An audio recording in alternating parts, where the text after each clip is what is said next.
Si Nero? Ito, kateks ko. Asan na siya? Don't tell me, first day pa lang ng school, nagpaka-good student na naman siya. Siniro kasi yung standard ni Lolo pagdating sa school. Kaya tayo napipressure. Sabi niya, pauwi na raw siya. Sabay niya nga daw si Florence eh. Magkasama sila. After the incident, kinausap siya ng dean. Na rin siya nakauwi. Good thing nga, nagkita silang dalawa eh. Bakit po? May problema ba?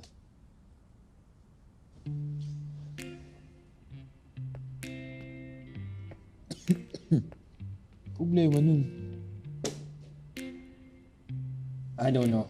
To be honest, ayaw ko na rin tanungin. Kumbaga sa kwento, the plot thickens. Baka first day. Last pa Agos.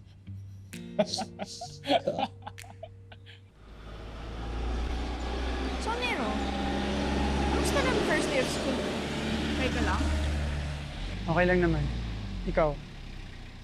Okay lang din.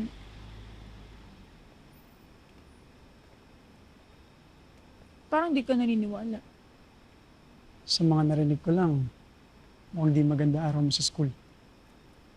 Ano naman? Ano? Papangaralan mo rin ako? Kung meron kayong mga feral at feel na yung need na protektahan ako. Ano to? Messianic complex or sadyang lahat kayo hindi niyo mapigilan na magpaka-Prince Charming, gusto niyo may masayip kayong damsel in distress. At sa sitwasyon to, I am your damsel in distress. Alam mo, Nero, for your information, I am not your damsel in distress. I am my own woman. Hindi ko kailangan ng mga lalaking sasagip sa akin. Dahil kahit anong iba to sa akin ng tadhana, kayang-kaya ko yung harapin by myself.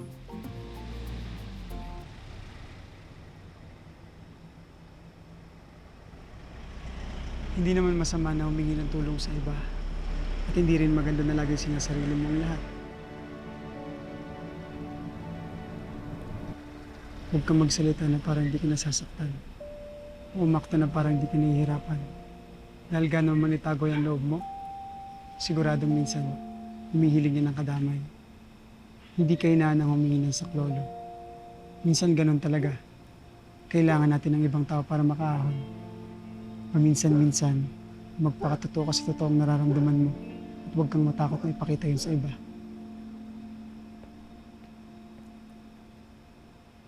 Wow! Wow! Magpakatotoo?